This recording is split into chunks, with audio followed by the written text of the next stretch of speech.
நம்ம இயேசுடைய மறுபெயர்கள் பார்க்கலாம். இயேசுன்ற பேருக்கு என்ன அர்த்தம்? இயேசு அப்படின்ற பேர் ரூட்டு ரட்சகர். ரட்சகர்னாலே உங்களுக்கு எதுலேருந்து ரட்சிக்கிறார் அப்படின்ற ஒரு கேள்வி வரும். பாவத்திலிருந்து.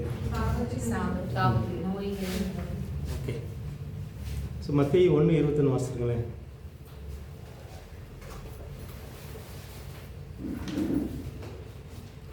இதோட ரூட் வேர்டு எங்கேருந்து வருது?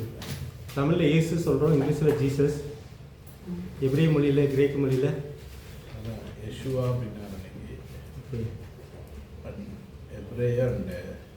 அவன் ஒரு குமாரனை பெறுவான், அவனுக்கு இயேசு என்று பெயரிடுவாயாக, ஏனெனில் அவர் தமது ஜனங்களை பாவம் நீக்கி அவர்களை ரட்சிப்பார். நம்ம இந்த வருஷத்துக்கு அடிப்படையில் பாவத்திலேருந்து ரட்சிக்கிறவர், பாவத்திலிருந்து காப்பாற்றுறவர் அப்படின்னு சொல்லி பார்ப்போம். ஸோ இதுதான் இயேசுன்ற வார்த்தைக்குரியது. அதோடைய கிரேக்க பதத்தில் பார்த்தீங்கன்னா இசூஸ் அப்படின்னு வரும். கிரேக்க மொழியில் வந்து இசூஸ், எபிரேய மொழியில் வந்து யெஷுவா, ஹாசுவா, யெஷுவா அப்படின்லாம் வரும். கீழே கொடுத்தான்னு தெரியல, நான் எதில் கொடுத்தான்னு தெரியல.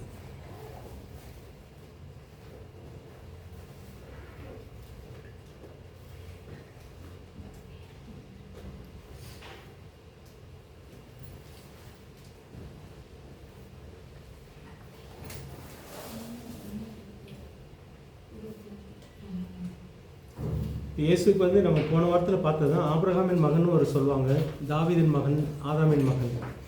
இயேசு அடிக்கடி தன்னை பற்றி சொல்லும்போது இயேசுலாம் சொல்ல மாட்டார். அடிக்கடி அவர் தன்னை பற்றி சொல்லும்போது மனுஷகுமாரன். ஏன் மனுஷகுமாரன் சொன்னார் அதிகமாக? பிந்தின ஆதாம் அல்லது கடைசி ஆதாம். என்ன அர்த்தத்தில் அப்படி சொன்னார் அவர்? முதல்ல இந்த ஆதாம் வந்து பாவத்திலே, ஓகே, இது வந்து பாவத்தில் நம்ம மீட்கிற ஆதாம். வேற ஏன்னா இன்னொரு விஷயம் என்னென்னா, இந்த யோவானில் வந்து அதிகமாக நான் பிதாண்டில் வந்து நான் அவர்கிட்ட போவேன், இதை வச்சுட்டு இந்த ஜார்ஜர் நாய்க்கு நிறைய பேர் என்ன பண்ணுறாங்க, மகன் இவங்க ரெண்டு பேருக்கு ஒரு டிஃப்ரென்ஸ் சொல்லி விட்டுருவாங்க. ஆக்சுவலாக அவர் சொல்கிற வர்றது ஃபுல்லாகவே வந்து இவன் மரியாள் அண்ட் யோசேப்பின் பிள்ளை தானே இவங்கன்னு சொல்லி பேச தொடங்கிடுவாங்க. அப்போ அவங்ககிட்ட அந்த இடத்துல வந்து நேராக நான் பிதாவுக்கு வந்தேன், அந்த இடத்துல பிதாவை நிறைய கோட் பண்ணுவார். அதே மாதிரி இந்த இவங்ககிட்ட பேசும்போது இந்த தீர்க்கதரிசிகளை பற்றியும் முன்னாடி பேசுனதை பற்றியும் ஆபிரகாம் பற்றியும் நிறைய பேசுவார். ஆக்சுவலாக இந்த சர்ச்சுக்குள்ளே அவர் வந்து யோசேப்பின் பையன் அப்படின்ற டிமாண்ட் பண்ணுற இடத்துல எல்லாம் அவர் வந்து இது மாதிரி சொல்லுவார். ஓகே. ஸோ முக்கியமாக வந்து நம்ம கடைசி ஆதாம் அல்லது பிந்தின ஆதாம்னு எதை மீன் பண்ணுறோம் அப்படின்னா, முதல் ஆதாமிலேருந்து மனுக்குலம் உருவாச்சு. இந்த பிந்தின ஆதாம் அல்லது கடைசி ஆதாமுடைய அர்த்தம் என்ன அப்படின்னா, இது வந்து ஒரு புதிய மனுக்குலம் அப்படின்றது. ஆதாம்லேருந்து எப்படி நம்ம மனுஷங்கள்லாம் உருவானாங்களோ அதே மாதிரி இயேசு மூலமாக ஒரு மறுபிறப்பு நமக்கு கிடைக்குது. இது வந்து ஆவிக்குரிய மனிதர்கள். அதனால தான் இயேசு முந்தின ஆதாம் ஜீவாத்மாவானான், ஆனால் இயேசுவோ உயிர்ப்பிக்கிற ஆவியானார் அப்படின்னு சொல்லி வரும். முந்தின ஆதாமுக்குள்ளே நமக்கு ஆவி கிடைச்சது, அந்த ஆவி வந்து செத்து போச்சு, பாவத்தினால செத்து போச்சு.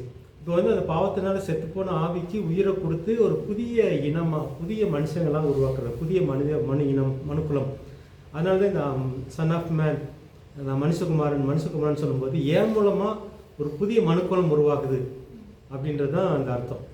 ஆபிரகாமின் மகன் ஏன் சொன்னாங்க? நம்ம போன வாரம் பார்த்ததான். ஏன் ஆபிரகாமின் மகன்? இயேசு வந்து ஆபிரகாமின் மகன், தாவீதின் மகன் சொல்லுவாங்க. ஆபிரகாமின் மகனை வந்து இயேசு ஏற்றுக்குவார், தாவீதின் மகனை ஏற்றுக்க மாட்டார் இயேசு சொல்லும்போது. நம்ம போன வாரத்தில் பார்த்தது. இதில் ஆதாமின் மகன்னா அதோடைய அர்த்தம் வேறு, அந்த அர்த்தத்தை புரிஞ்சுக்கிறோம் நம்ம. எப்படி ஆதாம் மூலமாக ஒரு மனுக்குலம் உருவாச்சோ அதே மாதிரி இயேசு மூலமாக ஒரு புதிய மனுக்குலம் உருவாகுது. இவங்க வந்து ஆவிக்குரியவங்க. ஆதாம் மூலமாக உருவானவங்க மாம்சத்துக்குரியவங்களாக மாறி போனாங்க விழுந்து போனதுனால. இதோடைய அர்த்தம் என்னென்னு பார்த்தீங்கன்னா, ஆதாம் படைக்கும்போது அவர் ஆவிக்குரியவர் தான், கடவுளை பார்க்குறாரு, கடவுளை கூட பேசுகிறாரு. ஆனால் பாவத்துக்கு பின்னாடி பார்த்தீங்கன்னா அவருடைய எண்ணங்கள் பார்த்தீங்கன்னா, அவருடைய உணர்வுகள்லாம் மாம்சத்தின் அடிப்படையில் மாறிப்போச்சு. மாம்சத்தின் அடிப்படையில் உங்களுக்கு என்ன தோணுது? இந்த ரெண்டு இனத்துக்குள்ள முக்கியத்தை நம்ம பேசிடலாம், இல்லைன்னா புரியறது கொஞ்சம் கஷ்டம். இப்போ நம்ம எல்லாமே நமக்கு அதிகமாக சென்சஸ், 5 சென்சஸ் அடிக்கடி நம்ம அதை பேசுகிறதுனால தான் நமக்கு இப்போ எல்லாமே இந்த 5 உணர்வுகள், கண்ணு பார்க்கறது, காது கேட்கறது, இது மூலமாகவே நம்மளுடைய உணர்வுகள் இருக்குது. 5 புலன்கள் மூலமாகவே இதை நம்ம செயல்படுறோம். இது வந்து வீழ்ச்சிக்கு அப்புறம், ஆதாம் பாவத்துக்குள்ளே விழுந்ததுக்கு அப்புறம். பாவத்துக்கு விழுறதுக்கு முன்னாடி எப்படி இருந்திருப்பான்? இந்த 5 புலன்களுக்கு விட அது வேற ஒரு டைமென்ஷன் சொல்லுவாங்க. அவனுக்கு வந்து இந்த புலன்களும் செயல்பட்டுச்சு.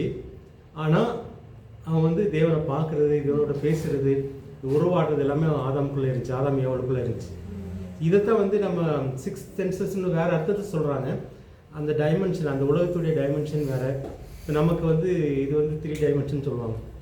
அது வந்து 4th 5th டைமென்ஷன்லாம் இருக்கின்ற மாதிரி நிறைய சொல்லுவாங்க. அதுக்கு சயின்ஸுக்குள்ளே போகலை. நம்ம முக்கியமாக தெரிஞ்சுக்க வேண்டியது வந்து மாம்சத்துக்குரியவங்களாக மாறி போனதுன்னா அர்த்தம் ஐம்புலன்களை வச்சு செயல்படுறவங்க. நம்ம அப்படி தான் வாழ்ந்துட்டுருக்குறோம். எப்போ நம்ம வந்து ஆவிக்குரிய சென்சஸ்க்குள்ளே வர்றோம், அந்த ஸ்பிரிச்சுவல் சென்சஸ் நமக்கு எப்போ கிடைக்குது?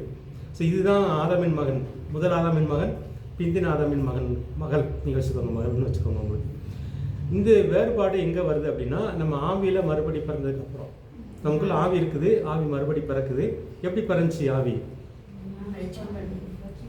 ரட்சிப்பு நம்ம பொதுவாக சொல்லுவோம். எப்படி நம்ம ரட்சிப்பு பெற்றுக்கொள்கிறோம்? மனமாற்றம். வேற எப்படி நமக்கு அந்த மனமாற்றம், எப்படி இந்த ரட்சிப்பு கிடைக்குது? இதைத்தான் வந்து இந்த வித்து விதைன்னு பவுல் எழுதுவார். அழிவுள்ள வித்து, அழிவில்லாத வித்து. பவுல் பேதர் எழுதும்போது 2 பேரில் வரும்னு நினைக்கிறேன்.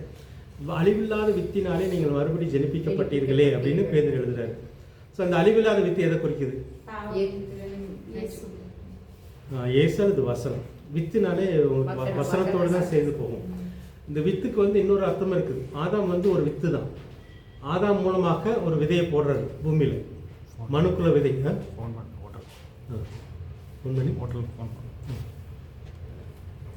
ஸோ ஆதாம் வந்து மனுக்குலத்துக்கு ஒரு வித்து.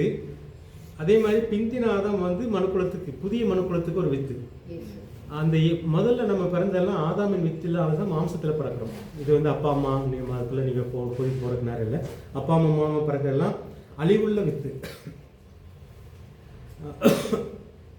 இயேசுக்குள்ளே மறுபடி பிறக்கிறது. நம்ம எங்கேயோ ஒரு வசனத்தை கேட்குறோம், சுவிசேஷத்தை கேட்குறோம். கேட்கும்போது அது மேலே ஒரு நம்பிக்கை நமக்கு வருது, ஒரு விசுவாசம் நமக்கு வருது. அந்த விசுவாசம் வரும்போது தான் நம்ம ஆவிக்குள்ளே உள்ளே இருக்கிற ஆவிக்கு இதெல்லாம் கண்ணுக்கு தெரியறது கிடையாது, ஆனால் சென்சஸ், அந்த உணர்வுக்குள்ளே வரும். அந்த உணர்வு வரும்போது நம்ம மறுபடி பிறக்கிறோம், ஆவியிலும் நம்ம மறுபடி பிறக்கிறோம். இதுக்கு மூல காரணம் அந்த விதை, அந்த வசனமாகிய விதை, அந்த வித்துன்னு சொல்லி பார்க்கணும்.